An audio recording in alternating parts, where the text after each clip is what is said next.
Стилвэйз залуус нэвтрүүлгийн энэ удаагийн дугаарт гарааны бизнес эрхлэгч залуу бизнесмен Б.Дагвасүрэн онцолж байна. Тэрээр 2013 онд шинжлэх ухааны технологийн их сургуулийн компьютер техник менежментийн сургуульд бакалаврын зэрэг хамгаалсан, 2015 онд шинжлэх ухааны технологийн их сургуулийн мэдээлэл холбоо технологийн сургуульд магистрийн зэрэг хамгаалсан, 28 настай BEELOG Technology компанийн үүсгэн байгуулагч юм. Түүний байгуулсан BEELOG Technology компани залуучуудын нийгмийн асуудлыг шийдвэрлэх зорилготойгоор бэлгэвчний ATM машиныг хэрэглээнд нэвтрүүлэхэд анхаарал ажиллаж байна.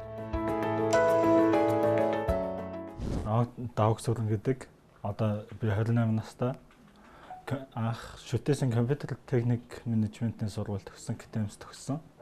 Тэгээ компьютерийн техник хангамж гэдэг мэргэжлэр төгсөөд тэгээд мэдээлэл холбоо технологийн сургуулийг бас компьютерийн техник хангамжаар магистр төгссөн. Тэгээ одоо болохоор би BEELOG Technologies гэдэг компани үүсгэн байгуулагч гэж байгаа. BEELOG Technology гэдэг нэр яг ямар утгатай нэр вэ? Энийг харчаад бас сонирхож ирсэн. Нэрээ жоохон тайлбарлаад. BEELOG гэхээр зөвгөний өвөр гэсэн үг юм байна. Тэгээд яагаад тийм нэр алсан гэхээр би гээл зүгээ гэж хайжаад алсан хэрэг. Бид нэр одоо амар их ажиллаж байна. Ажилчин зүгээ. Тийм болохоор би гэдэг нэр илүү тохиромжтой байна гэдэг. Тэгээ зөвгийн өвөрч өөрөө нэг юм 6 талт хэлбэртэй. Тэр нь дүрсэн бас бид нарт илүү таалагддаг. Яг технологийн компаниуд тиймрээд болохоор тэгээ BEELOG гэдэг зөвгийн өвөр юм байна гэж хайж явж байгаад олоод тэгээд энэ чинь биолог гэдэгтээ айгүй төстэй юм байна. Хүмүүс барыг ингээд нэг удаа сонсоод биолог гэд зээжилчих юм байна гэдэг. Тэгээд BEELOG гэдгээ аваад тэгээд хаалтнаар технологийн компани гэдэг тодтогоод технологи хийсэн.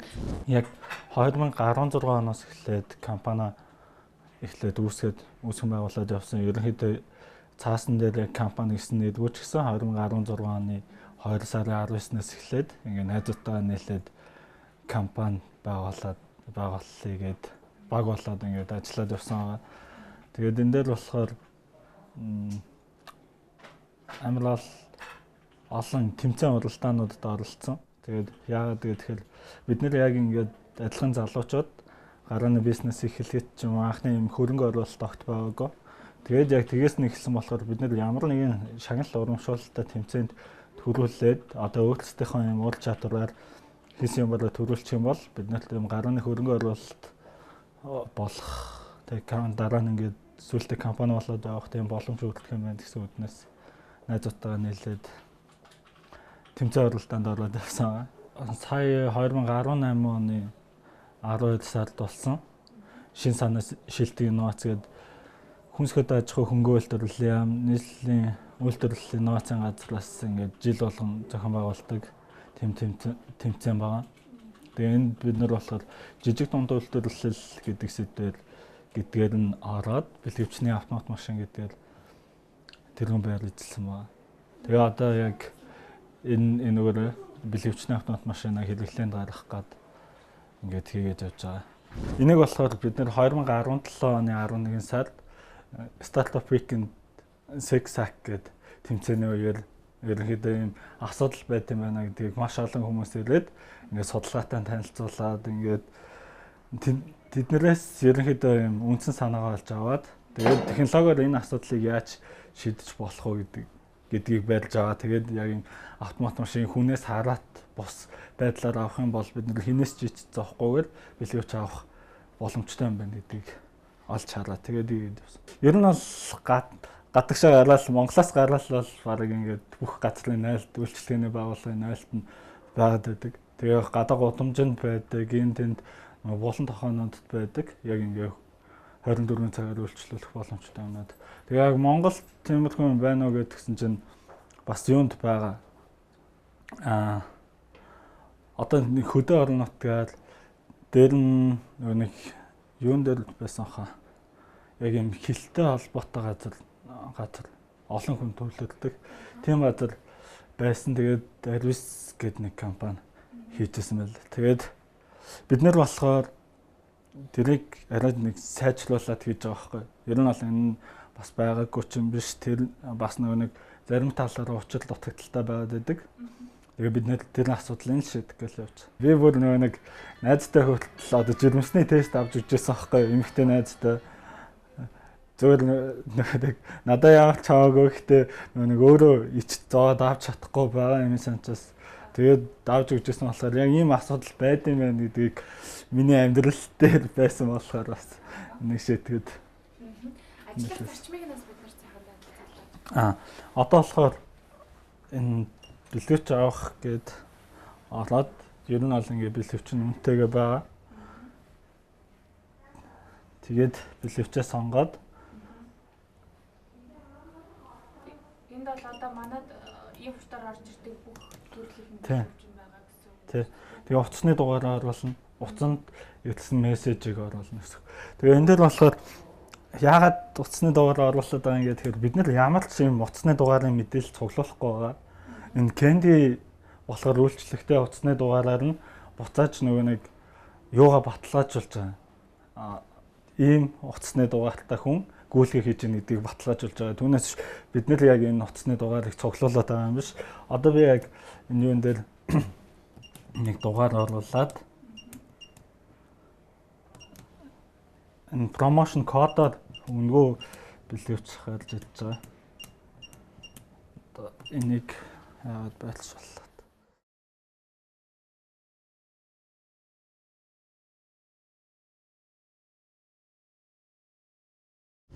Ингээд юу боддог зорилго тий компани ирээдүйн карьер энэ төр гээд хойлоо ярьлаа шүү дээ. Тэгэхээр яг ингээд хов одоо Б.Дагвасүрэн гэдэг хүний талаараас жоох ярих гэж бодож байна. Ер нь амбул хідүүлээвэ тэр талаараа бас. Би яг нэг ах нэг ихчтэй өөр айл юм баг. Тэгээд аав ээжтэй одоо гэсэн. Ер нь нөгөө айлын баг гэхээр ирэхүү. Ер нь бол нэг дураараа ингээд юу ч гэсэн ингээд дөөрхөн шийдвэр авчдаг. Тэгээд ингээд бас тэр амар нөлөөлдөг хаа янз бүр юм хийхэд. Тэгэхээр одоо нөгөө ингүүл яаж холч гэдэг юм уу тэр айдас бас бага байдаг гэсэн үг шүү дээ. Тэгэхээр нөгөө хувийн одоо яг ингээд карьер эхлүүлээ компани байгууллын энэ төр гэдэг дээр ч гэсэн тэр шийдвэр гаргалт бас нөлөөлсөн бахан тий. Ер нь бол ингээд эхлээд шийдвэр гаргаад ингээд ямар нэгэн сургууль төгсгöd ингээд хүн болгоныг ажилд орно гэдэг шүү дээ. Бас манай гэрвэл яг л ингээд ажилд ор нэгтэй гэл явж исэн. Би ингээд өөрөө дуртай юм хийгээд явцсан. Тэгээд дуртай юм хийгээд яваад хахаар нэг эхний ээлжинд тэр хүмүүс ч ойлгохгүй болоод яг юу хийгээд яваад байгааг нь мэддэхгүй ингээд ямар ч үр дүн гарахгүй ингээд яваад байгаа болохоор яг юу хийгээд байгааг нь мэдэхгүй. Тэгээ ямар нэг ажилд орооч ингээд чигээд шахаад байдаг. Би яг энэ юмыг болохоор ингээд явж байгаад гин намайг нэг ойлгоод эхэлсэн байхгүй. Яасан гэдэг гэсэн чинь би ингээд дуртай юм хийж явж байгаад ямар нэг үр дүнд хүрч эхэлсэн ингээд явж байгаад нэг тэмцээнд дөрвөлдөх юм уу.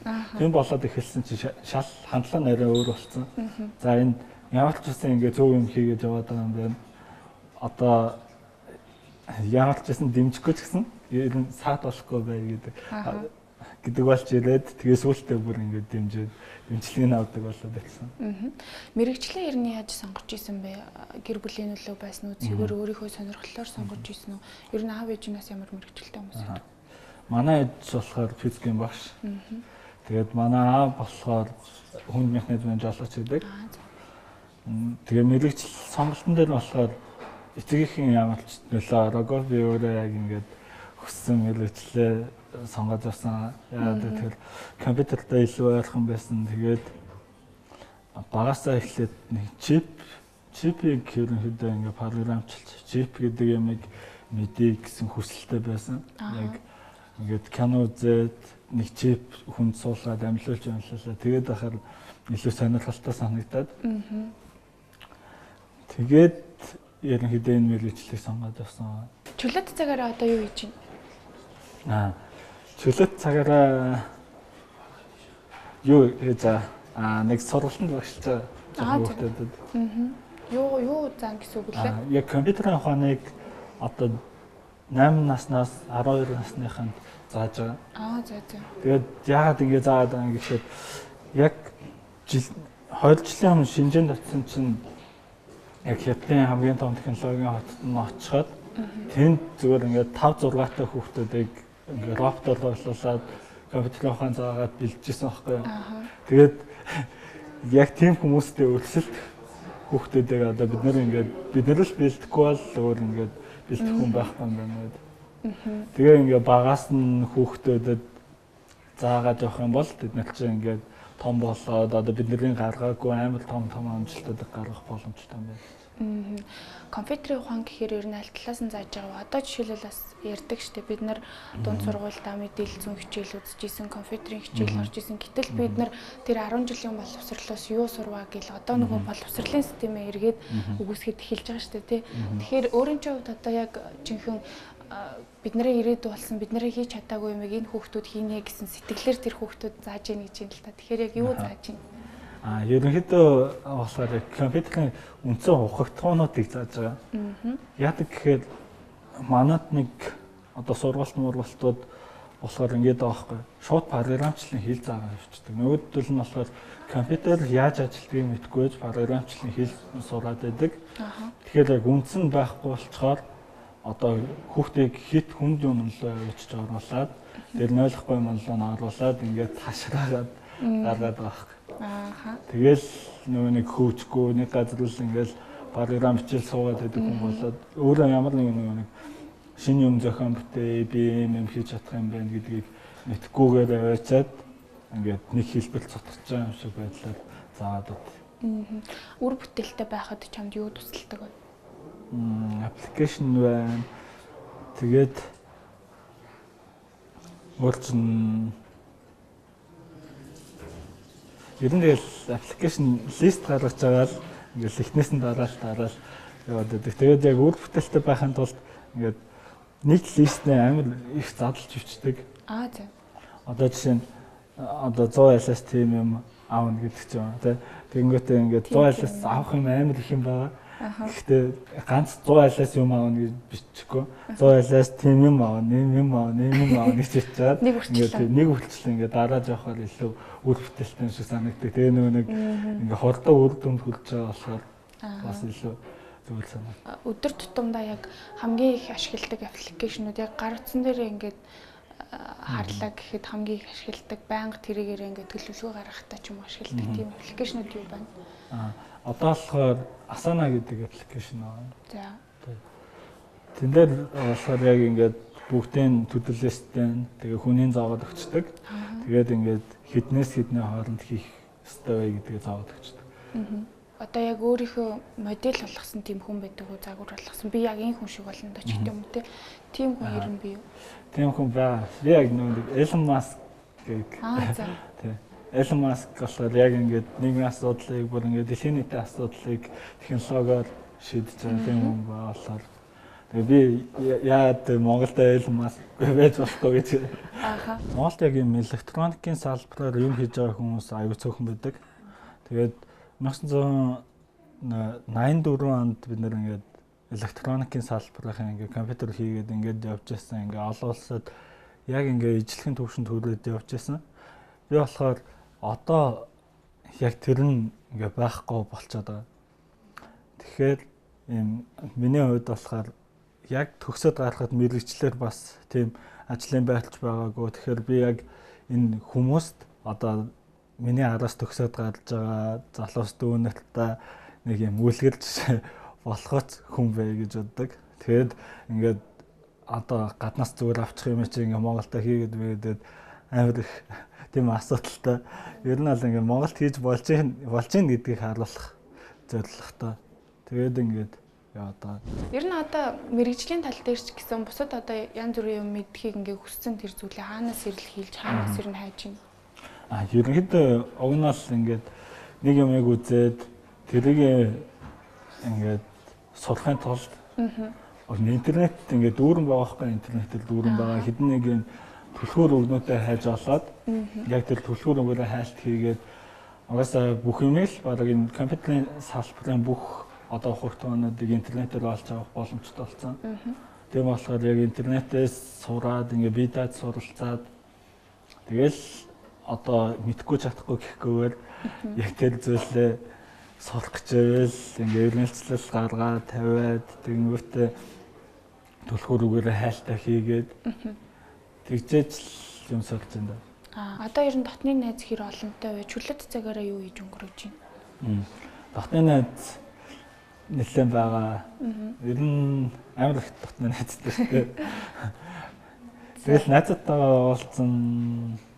Найзтайгаа ер нь юу хийдэг юм бэ? Одоо нөгөө ингээд бид хэд чинь залуучуудтай цагийг үр бүтээлгүй өнгөрөөж ингээд айгүй шүүмжлэлт өртөж шүү дээ.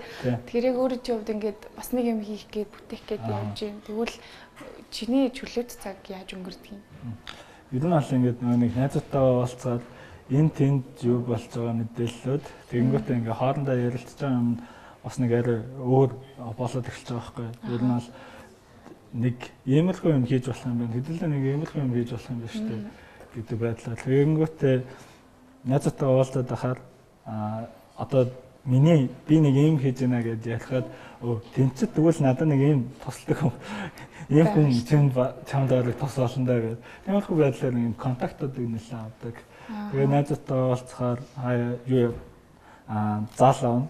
Заал нь тоглоно. Тэгээд ер нь бол компьютер тоглоом бас тоглодог байсан. Гэхдээ одоор нэг их тоглохгүй.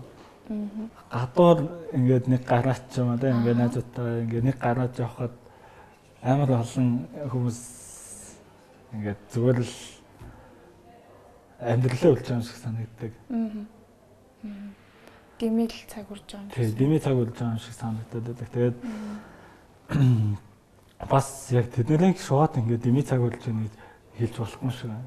Ер нь бол нэг тэр хүндээ өөртөө жаргалтай байвал одоо миний юу хийгээ жаргалтай байдаг л тэр хүмүүс таавдаг шүү дээ. Тэрэн шиг тэр хүмүүсийн юу хийгээ жаргалтай байдаг нь надад бас хамаагүй болчихсон. BEELOG технологи гэдэг компани ерөөсөө л хэтийн зорилго нь одоо нөгөө нэг экологт тулгамдж байгаа асуудлыг технологиор шийдвэрлэх гэж ойлгож болох уу? Яг экологт гэхээр бас арай өөр болчихсон. Нийгэмд. Тийм, нийгэм гэвэл илүү байх.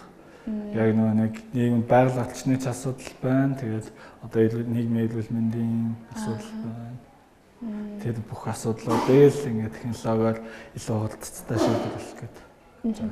Бид нэр болохоор яг компани анх байгуулахдаа нийгмийн асуудлыг технологиор шийдэх боломжийг хайж байгуулсан. Ерөнхийдөө энэ байгуулагчны асуудал байгаа. Өөр одоо нийгэмд ямар асуудал тулгамдж байна. Тэрийг технологиор зөв шийдлийг нь олоод илүү хурдцтайгаар шийдэх ямар боломж байна гэдгийг л хэлж явж байгаа.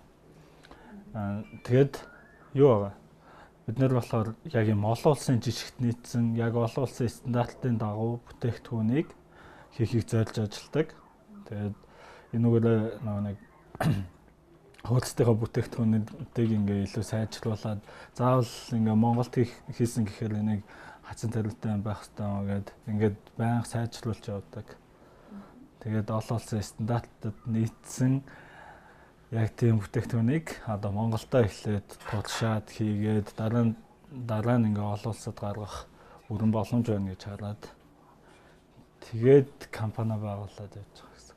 Б.Дагвасүрэнгийн ер нь хамгийн сайн хийж чаддаг гэж боддог зүйл нь юу вэ? За яг хамгийн сайн хийж чаддаг гэх юм бол найзуудтай зөвлөгөө тавьдаг. Ер нь нөгөө заримдаа тэгж ярьдаг шүү дээ. Одоо нэг юу ч туршлагагүй мөртлөнгөөсөө туршлагатай юм шиг зөвлөгөө гэдэг найзуудтай тэгээд яг тэр нөө. За нэвтрүүлгийг маань ер нь бол их хөвчлэн залуучууд чиглэсэн нэвтрүүлэг болохоор бас залуучууд маань үзэж байгаа ах гэж найдаж байгаа.